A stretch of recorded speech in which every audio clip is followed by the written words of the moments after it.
Assalamualaikum warahmatullahi wabarakatuh. Waalaikumsalam warahmatullahi wabarakatuh. Kembali lagi di Podang Podcast Dadakan.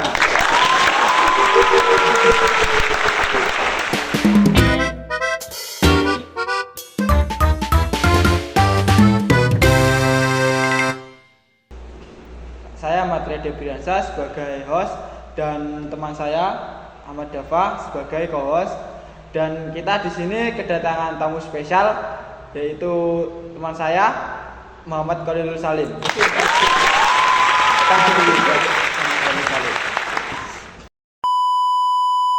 Nah, di sini kami akan membahas sedikit tentang SIM dalam pemasaran. Nah, saya di sini akan bertanya-tanya sedikit tentang SIM dalam pemasaran kepada bintang tamu kita, Mas Khalilul Salim. Langsung saja saya akan bertanya kepada Mas Khalilul Salim, apa sih pengertian SIM dalam pemasaran? Nah, jadi SIM dalam pemasaran adalah sistem pengelolaan informasi pemasaran yang bertujuan untuk pengambilan keputusan yang sistematis atau yang strategis dalam suatu bisnis. Nah, SIM ini mengacu pada analisis dan pengelolaan data seperti pengelolaan data pelanggan, data pesaing, data untuk memahami kebutuhan pasar dan lain-lain sebagainya. Nah, di dalam SIM kan pastinya kan ada strategi-strateginya. Bisa dicontohkan apa saja sih strategi-strateginya? Nah, adapun strategi-strategi dalam sistem informasi pemasaran ini meliputi pengelolaan data, pengumpulan data, dan segmentasi pasar. Kalau yang untuk pengelolaan data ini biasanya mengolah data-data dengan menggunakan alat analitik untuk mengolahnya. Kalau yang mengumpulkan data ini biasanya mengumpulkan lewat Google Form, lewat survei-survei dari pelanggan gitu.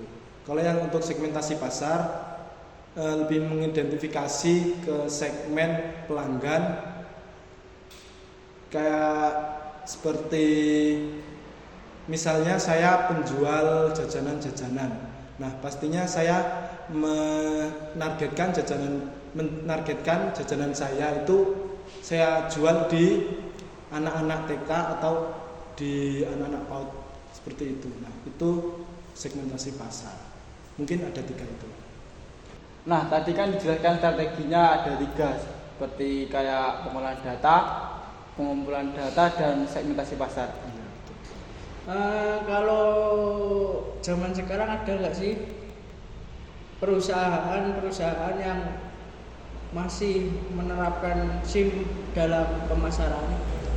Kalau zaman sekarang pastinya malah rata-rata perusahaan-perusahaan besar itu menggunakan SIM dalam perusahaannya.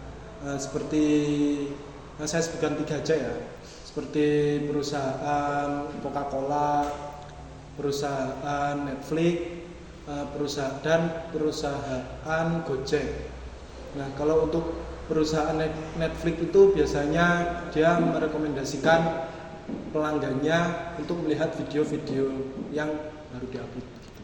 Nah, pastinya kan ada perbedaan antara SIM pemasaran digital dan SIM pemasaran tradisional. Nah, itu gimana? Tolong dijelaskan.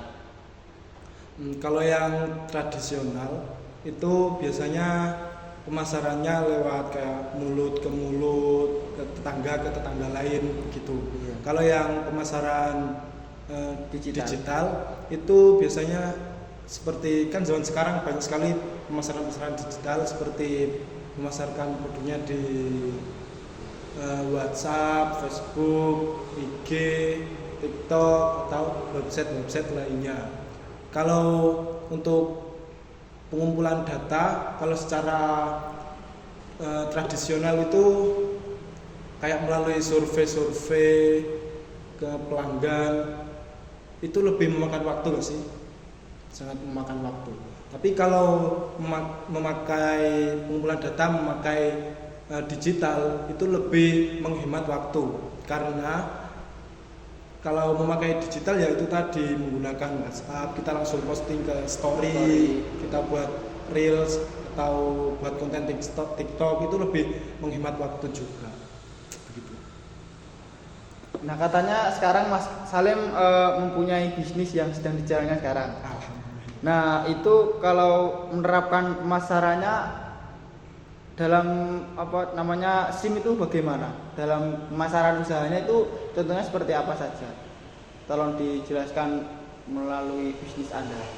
Nah, saya baru menerapkan SIM dalam usaha saya yaitu pengelolaan media sosial seperti menjalankan atau membuat konten di TikTok, membuat reels di IG, membuat poster tak upload di Facebook dan membuat story tak upload di story, poster tak upload di story seperti itu.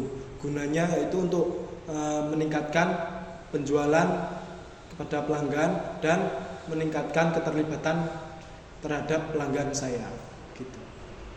Jadi bisnisnya Mas Salim ini masih menerapkan menggunakan media sosial saja. Iya, masih. Kayak seperti WA, story WA atau story IG, membuat video IG, TikTok, Facebook gitu.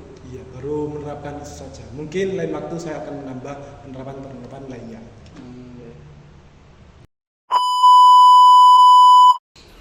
Mungkin cukup itu yang bisa kita bahas dalam podcast ini. Wassalamualaikum warahmatullahi wabarakatuh. Sampai jumpa di video selanjutnya.